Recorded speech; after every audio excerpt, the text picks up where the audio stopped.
First, I'd like to introduce William Amstead, who is the interim CEO of the Boys and Girls Club. He's here tonight.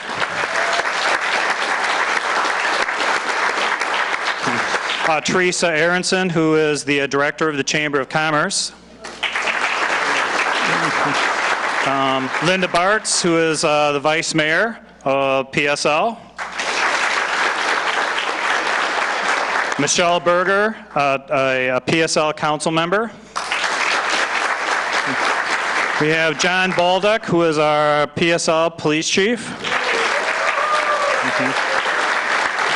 We have Ron Bowen, council member. Diana Breckenridge with our planning and zoning. Jolene Carabala, who is a former council member. Patricia Christensen, former mayor. We have Shirley Conti, who is a former council member. We have Chris Cooper, a former council member. We have Harvey Cutler from the St. Lucie West Services District. Buddy Emerson, who is our fire chief.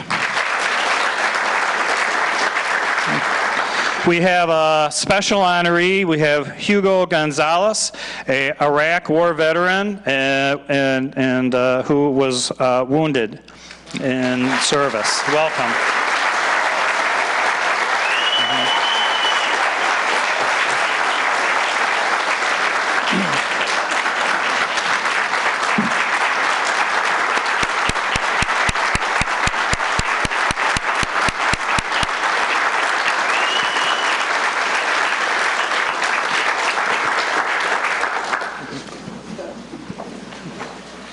We have Catherine Hensley from the school board.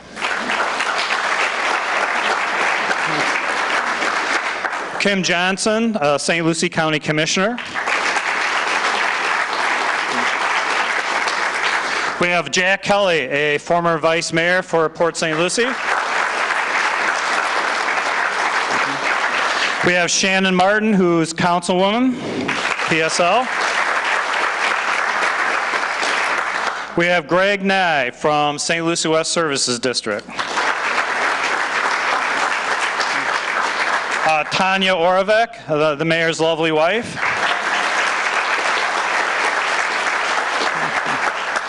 Holly Pertak, I hope I didn't destroy that name too much, mother of Kevin Pertak. Ken Pruitt, who is our property appraiser.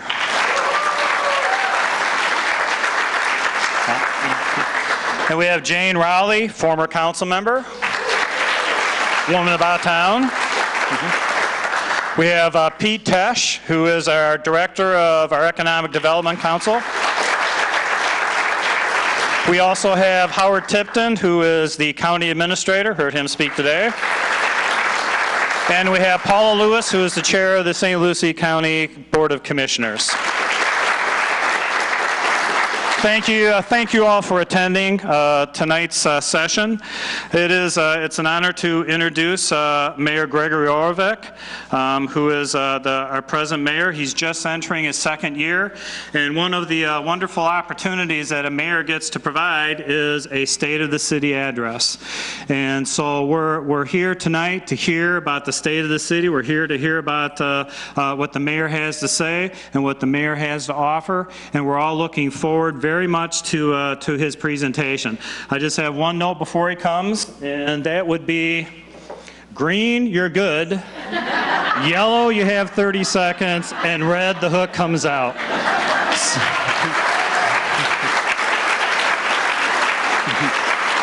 So without further ado, please join me in a hand to introduce and welcome Mayor Gregory J. Oravec with the 2015 State of the City message.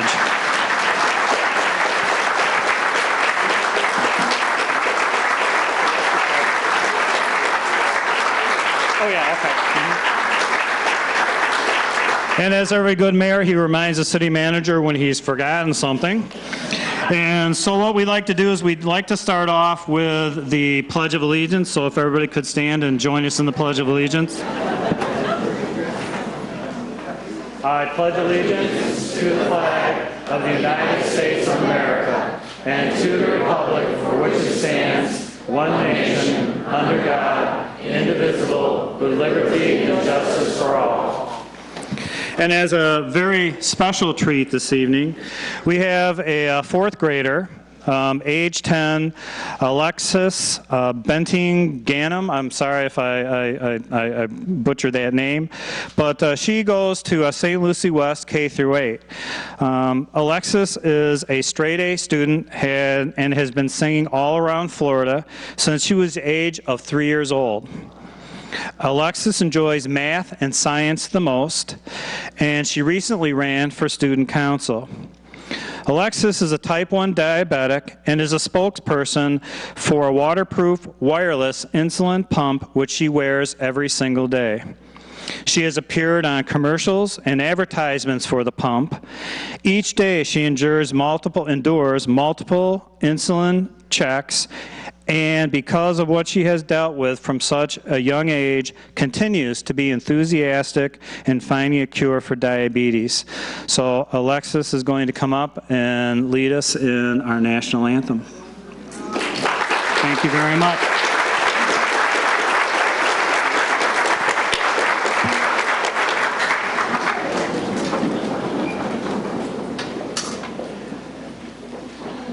Oh, say, can you see by the dawn's early light what so proudly we hailed at the twilight's last gleaming, whose broad stripes and bright stars through the perilous fight o'er the ramparts we watched were so gallantly streaming, and the Rockies' red glare, the bombs bursting in air, gave proof through the night that our flag was still there. Oh, say does that star-spangled banner yet wave o'er the land of the free and the home of the brave?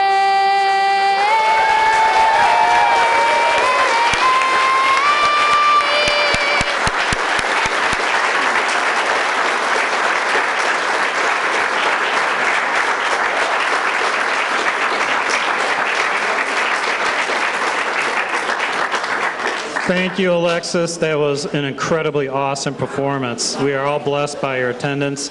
And now, Mayor Oravec, the stage is yours. Thank you, sir.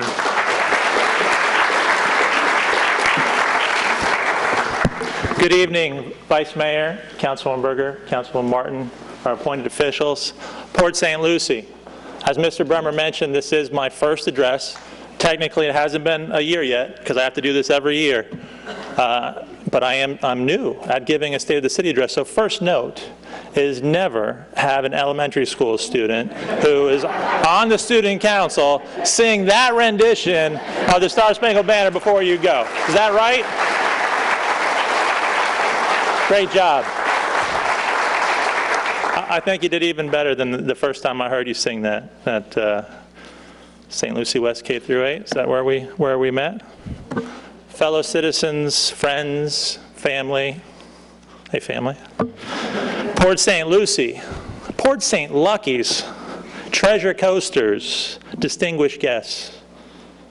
What an honor to be with you tonight to present the State of the City message. Anyone out there feeling good? Yeah? That's good to hear. And you have good reason to feel good. That Great Recession, which was really a depression here, that the experts say ended in 2009, but didn't really start loosening its grip around our necks until 2013, well, that depression has finally let us go. And even though it has left us with some large challenges, hope is back. People are moving to Port St. Lucie in droves. The streets are bustling again. Employment is higher. Property values are climbing. I hope you've taken notice of these many indicators that show that once again, we're a city on the rise. Others have. Objective third parties who make it their business to evaluate communities across the country have. In the last year, WalletHub.com ranked Port St. Lucie 7th best place to retire in the United States. Investors Business Daily named Port St. Lucie the 2nd hottest housing market in the United States. Bloomberg Business named Port St. Lucie one of the top cities for economic growth.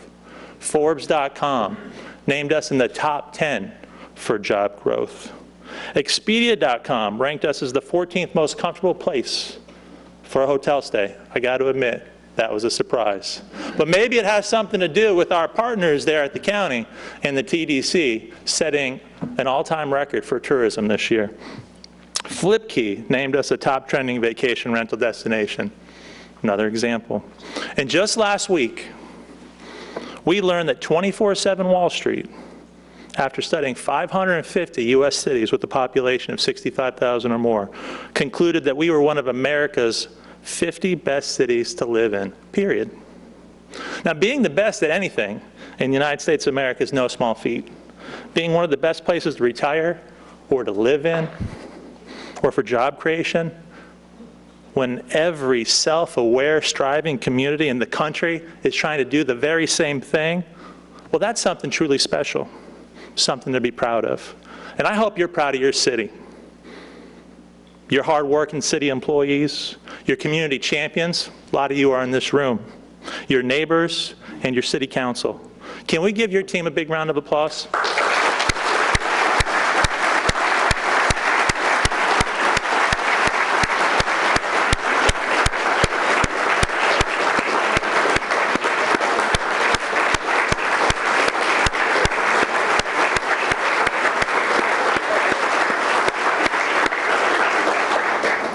In any state of the city, or county, or state of the union, in one way or another, we reflect on our past, present, and future. Mr. Tipton, you did in the state of the county today, and he did his presentation in 34 minutes, so let's make sure that's at least set to 34 minutes, please. And that boils down to where we've been, where we are, where we're going, in the hope that we'll have the hindsight, the insight, and the foresight to get there, to achieve a shared vision. I want you to know that the City Council and I are united in achieving a shared vision for the city we all love. Not just a vision for tomorrow, or a vision for a budget year, or a term in office, but a vision that looks out 15 years into our shared future, to 2030. You, the people, helped us create that vision, and it's the basis for the city's adopted strategic plan. I'm going to read that vision for you. Port St. Lucie 2030 is the safe, beautiful, and friendly city for all ages. It has great neighborhoods, top quality educational opportunities for lifelong learning, a diverse local economy, and jobs, convenient mobility options, and leisure opportunities for an active lifestyle. It has tradition, St. Lucie West, the St. Lucie River, a natural Florida experience, and a vibrant city center, US 1 in St. Lucie West, your hometown. Each of those words in our vision statement, words like safe and top quality educational opportunities, each of them are more than adjectives and nouns. They're definitely not government mumbo jumbo. They are specifically defined principles to be fulfilled through enumerated goals and actions. As a result, our strategic plan not only defines our vision, it provides the blueprint to bring it to life. And if our current and future elected officials, staff members, and all of you, it takes you, stakeholders, work champions, work smart, work hard, and work together, then in 2030, or sooner, some mayor will stand in a room like this and deliver a State of the City message to you and our children that reveals that the vision and the state of the city are one and the same, and that we are now aiming even higher. Until that day, we have a lot of work to do. And it's the City Council's intention and our community's hope that every year our mayor will be able to present a State of the City message that reveals we put our work in, that we're closer to realizing our vision, that life in Port St. Lucie is good and getting better. Well, standing before you tonight, it's really an honor and a privilege to tell you that we are putting our work in, that we are closer to realizing our vision, that life in Port St. Lucie is good and getting better. With that in mind, allow me to present key aspects of the state of our city. Located in the greatest country in the world? Check. Still located in Florida? Check. Let's talk about our state, our Florida. It's growing, and it's surpassed New York as the third most populous state in the Union. Must be all the New Yorkers that moved here. With no state income taxes, Florida continues to be a low-tax state with a great climate, natural amenities, and waterfront. Many regions of Florida, especially the Tampa-Orlando I-4 corridor and South Florida, have booming economies which help power Florida, the U.S., and even the world. The Treasure Coast is within a 2-hour drive of South and Central Florida and within a 3.5-hour drive of all of Florida's great population centers. As a result, Treasure Coasters, both residents and business owners, have the opportunity to access these regions without the downside of living with the big city crime, expense, congestion, litter, and diminished natural resources. Treasure Coasters can realize big city opportunities while still enjoying what makes Florida, Florida. Here in St. Lucie County, we're fortunate to have leaders at St. Lucie County Hall, the school board. Where is Catherine? I just looked at her. The city of Fort Pierce, the St. Lucie EDC, our community organizations, nonprofits, places of worship. Oh, where's Chief Baldo? We got to say this. I want you to know this, we learned this year. When the secular and the sacred get together, we put the devil on the run. Remember that. There is a separation of church and state, but doesn't mean we can't team up for the common good. With partners like that, who realize, it just seems like it's our time, that those partners realize our time is now. Now is the time for us to work together, to capitalize on our strengths, and transform our old weaknesses into new strengths. This really can't be stressed enough. It's one of the things I hope you take away. We're one St. Lucie County. And it was, for me, I really was looking forward to seeing our partners here. We're one community. If PSL wants to realize our vision that I read of being the heart of the Treasure Coast, then we must realize that the heart has no purpose and cannot live without the entire body. Some people in this room may know where the invisible boundary lines fall that separate our jurisdictions, where the city of Port St. Lucie ends and unincorporated county or Fort Pierce begins. But most of our residents do not. We should never make the mistake of defining our community by invisible lines. We should realize that our citizens define their community by word of mouth, what is seen on the nightly news, what they read on the internet, and most importantly, what they experience as they go about living their lives. What happens in one jurisdiction impacts us all. We must work together. We must communicate with and for each other. And whether it's the development of a new resort on North Hutchinson Island, the completion of a renovated marina, supporting the Sunrise Theater, the continuing renaissance of downtown Fort Pierce, cheering our pennant-winning New York Mets,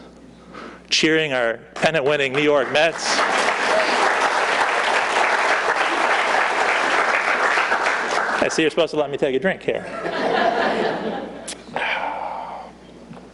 A thriving Club Med, the award-winning PGA, or the success of tradition, the rebranding of an airport, the planning of a port.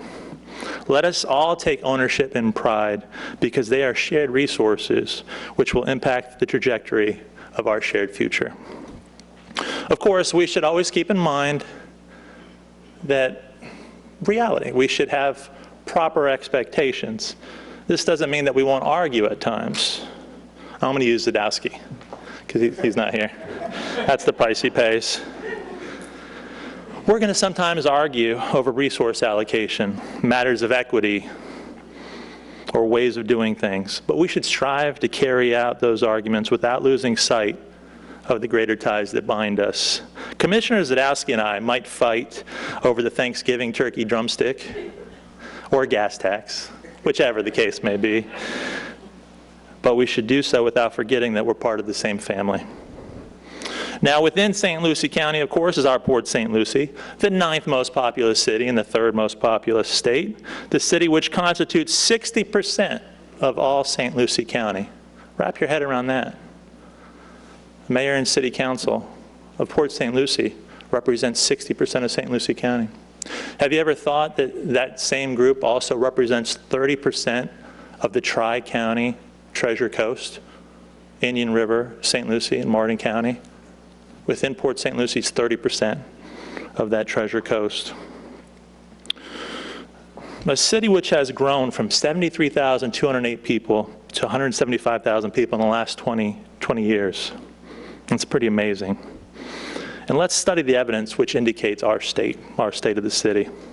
This won't come as a surprise to the people out there, but for the people who would choose to attack rather than construct, to sensationalize the negatives at the expense of reporting the positives, I want you to know that communities don't grow by 139% because things are going wrong. They grow by 139% because they offer something special, because a lot of things are going right. And as we know, many things about Port St. Lucie are special. Many things are going right.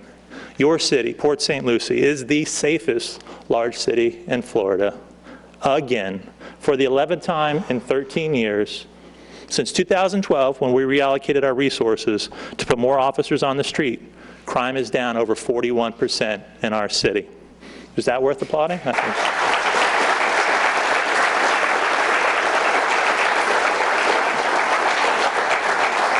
Our community-oriented policing, volunteer program, police academy, police explorers program, Crime Watch, National Night Out, and other community outreach activities help to create a culture where there is respect and appreciation between our officers and our community.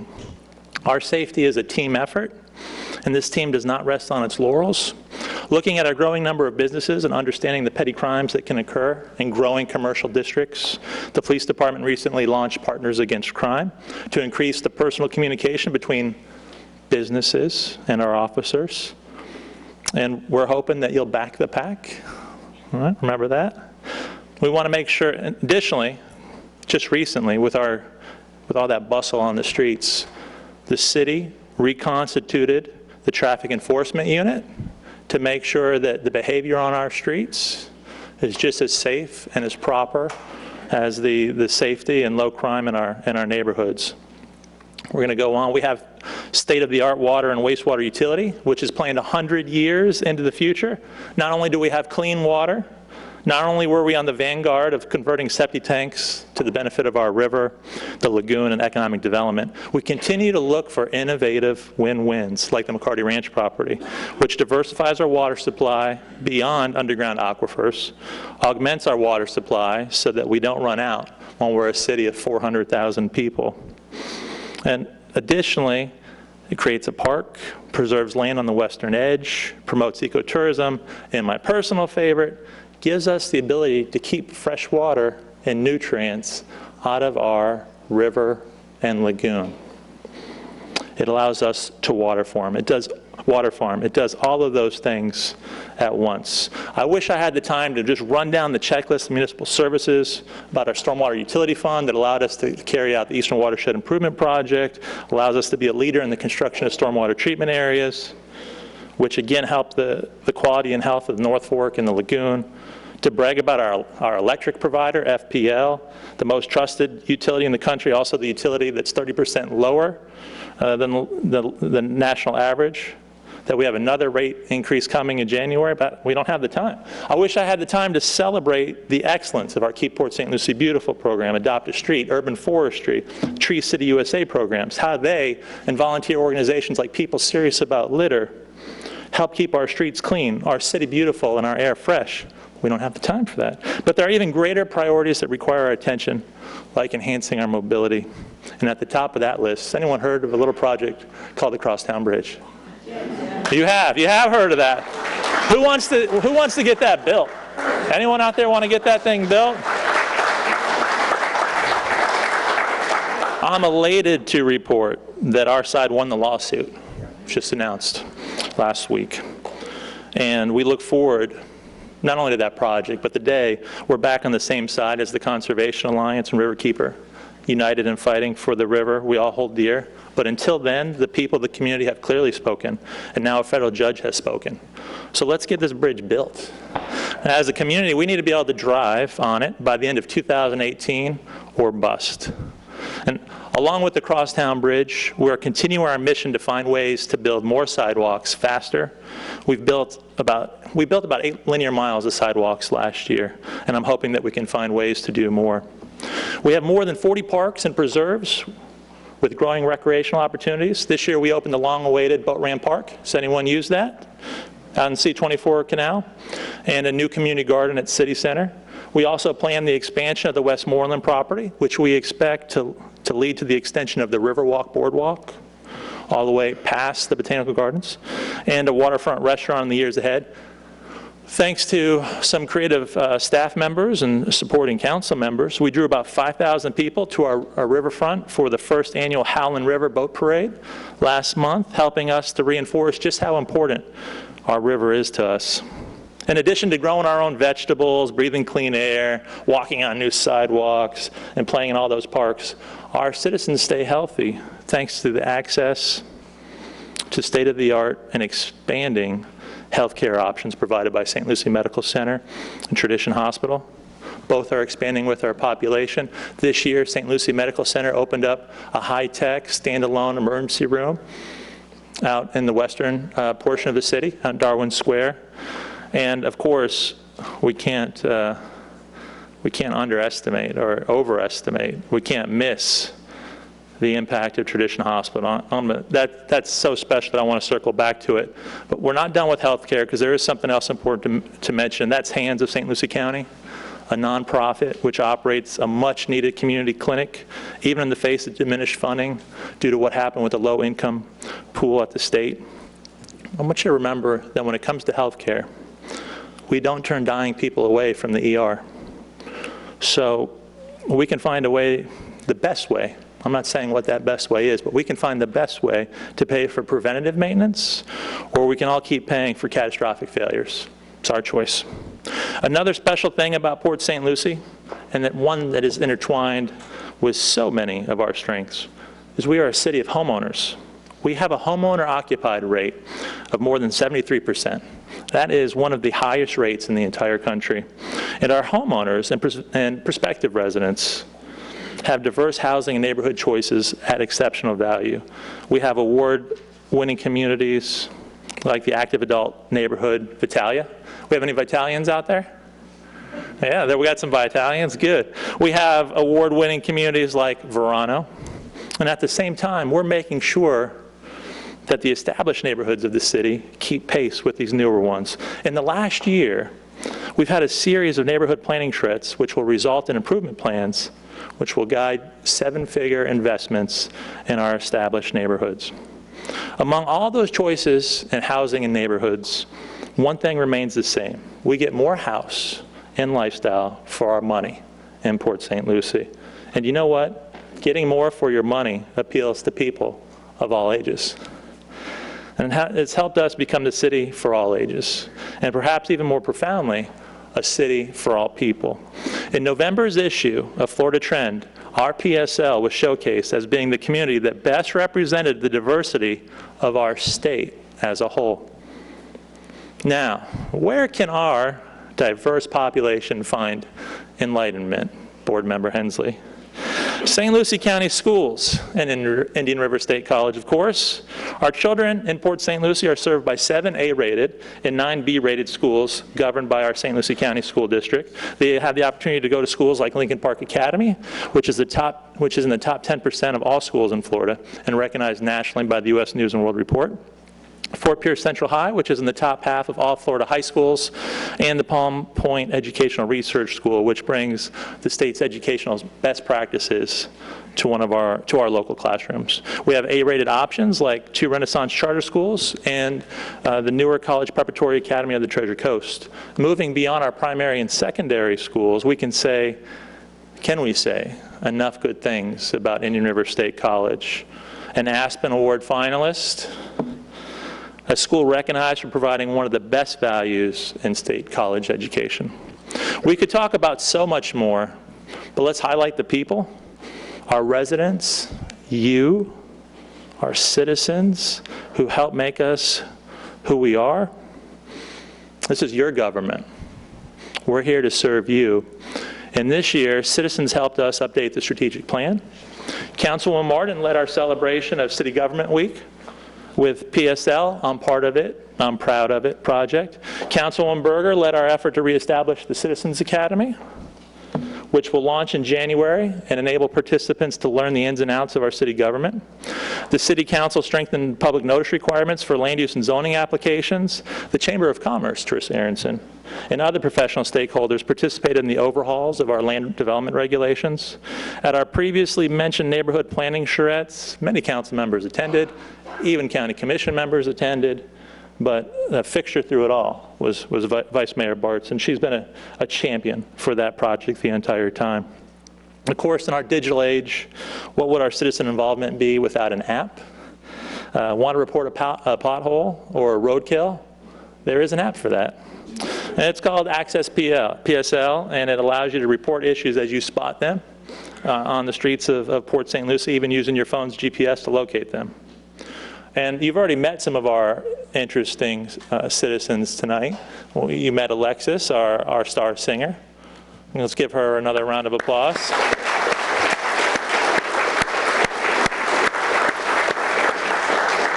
You have the Pertuk family. I just met Kevin the other day. Kevin is living a life where he's legally blind, but he doesn't let that stop him from working hard in school and work. I asked the kid what video games he likes and what music he listens to, and he said, none, because I work on the weekends. So he's pretty boss.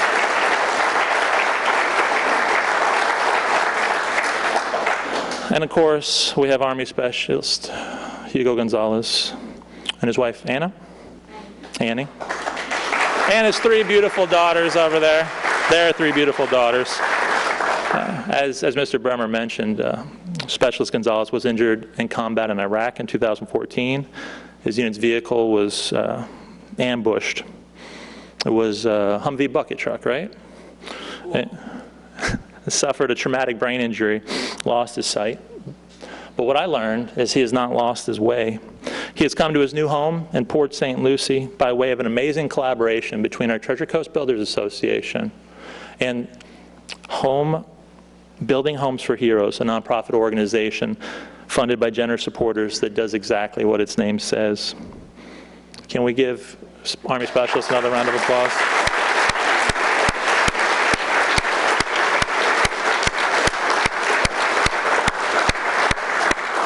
For those keeping score out there, I know I left a lot of good indicators and projects out, but you get the idea. With these types of strengths and upcoming near-term projects, combined with greater economic factors like year-on-year home sale prices increasing by 13% and year-on-year unemployment dropping by 1.6%, we can see why those objective third-party analysts are recognizing the excellence of our community. I think that the following statements are not political promotion, but objective truths. We are a great place to retire. We are a great bedroom community. We are a great place to live if you are retired or if you have a good job and if your kids are able to enroll in our leading schools. And there it is. There's the transition from where we are to where we can go, to where our 2030 vision statement says we will go. What do we have to do to get there? commit ourselves to economic development, education, and relentless effort. And like any city council, we did not start, this council, our council, didn't start our efforts from scratch. There's a long list of people who bled, put their sweat and tears, cried to build a better PSL, Shirley Conti. And we owe them a great debt of gratitude, and I'd like to give them a round of applause. We got a lot of leaders in the room.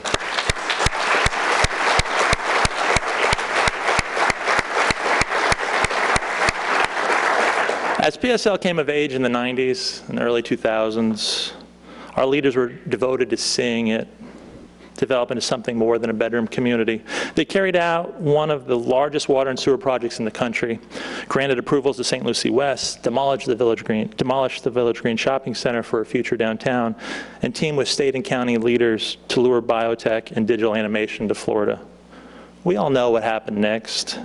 The failure of some of these latter big investments and their corresponding bills are upsetting. They can make you mad, especially because they resulted in our taxes going up. And the missteps, they seem obvious in hindsight. So if you need to vent, I understand. We understand. By all means, let it out. And while we can't undo the past, rest assured that we have learned from it, have gotten better, and are moving forward. We've turned the page on digital domain, selling the building for more than the appraised value to Christ Fellowship Church. Though not the economic development project that was originally intended, a professional and conservative economic impact study shows that it will have an annual economic impact of millions of dollars, which much more than the property taxes lost due to the church coming off the tax roll. And the other shoe is dropped. VGTI is no more. And as many of you know, we're currently engaged in a legal rigmarole necessary to gain control of the building so that it can be sold or leased. There are some silver linings with VGTI. The uncertainty is gone. It's not hanging over our head. There's been much more interest in this building by targeted industry users than the entire process I was familiar with on digital domain. Targeted industry users like lab operators and scientists. And the debt service is already priced into the city's budget. Similar to VGTI, City Center is in legal limbo. We have a questionable and defaulting property owner, but things will change in 2016 as the county prepares to auction off much of the property for taxes. Thank you, St. Lucie County, for pushing that forward. We look forward to providing you with clear, detailed action plans for both of these priorities in 2016, which leaves us with Torrey Pines. Now, despite what you might read in the local newspaper, Torrey Pines is still carrying out its mission to conduct basic research to advance the understanding of human disease and the improvement of human health. They've been navigating the difficulties in the biotech sector by making prudent business decisions like cutting expenses and leasing out space to other users, something that we encourage them to do on the front side, which is basically the opposite of running a business off of a cliff, which is kind of what happened with VGTI. Whether we like the deal that was cut or not today, it's important to recognize that the deal with Torrey Pines always called for the city to build and equip the building. However, this is the big caveat that a lot of people have forgotten. The deal was not designed to put taxpayers on the hook.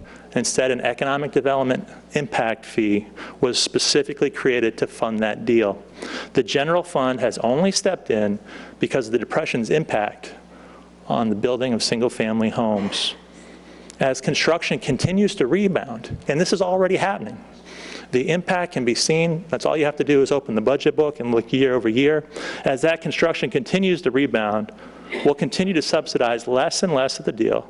And if we take proper accounting measures, the general fund can actually be repaid. What does that mean? What that means is there could be a windfall of forced savings in our future.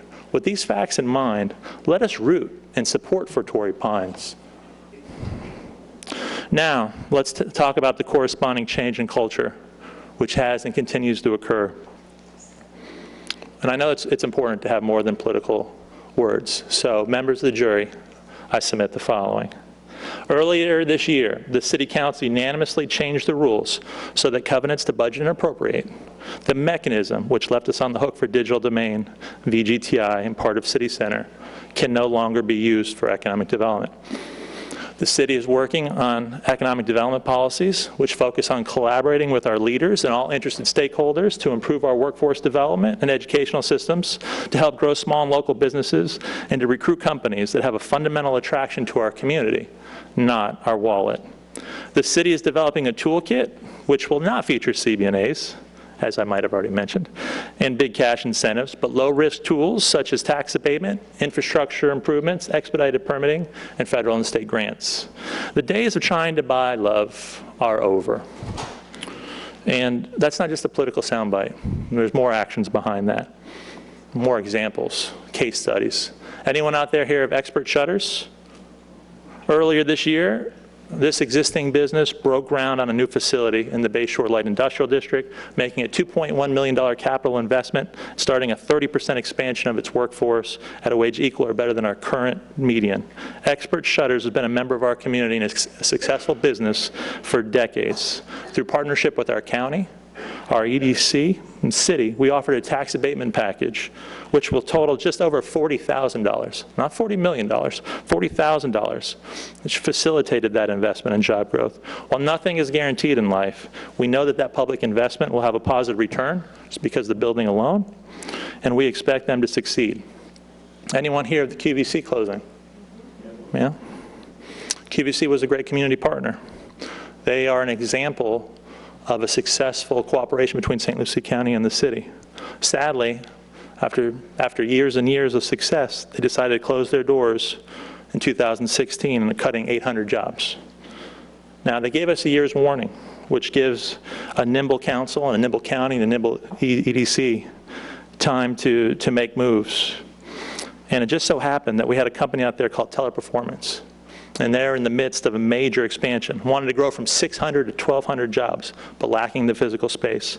Well, sensing an opportunity that we'll hear tonight and hopefully later this month, the City Council is in position to sell the recently acquired Liberty Medical Building on US 1 to a developer who will in turn lease it to Teleperformance. Once consummated, this shrewd proposal will allow for the expansion of Teleperformance by 600 plus jobs, put the building back on the tax roll higher than it came off, give the US 1 corridor a shot in the arm, and wait for it, provide the city with a $1.7 million profit. How's that for a change in culture?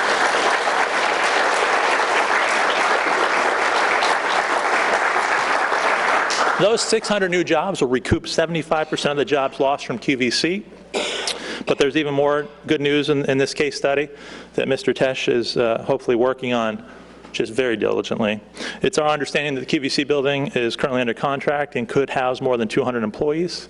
And as a result, if everything goes right, if all the I's get dotted and the T's crossed, by the time QVC closes, we'll be in a position to ensure that there are no net loss of jobs in our community. And that's the kind of thing we can do working together.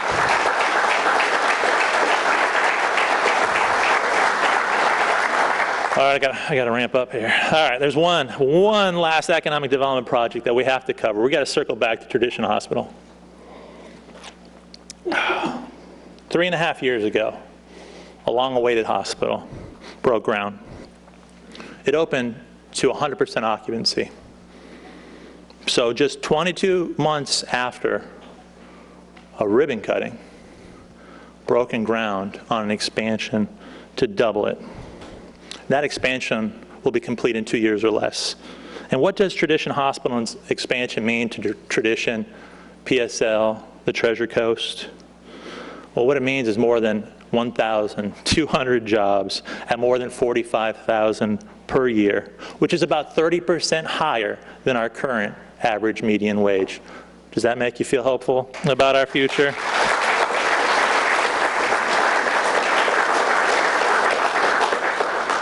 You know, a big part of why we need you is communication. These are the stories that we don't talk enough about.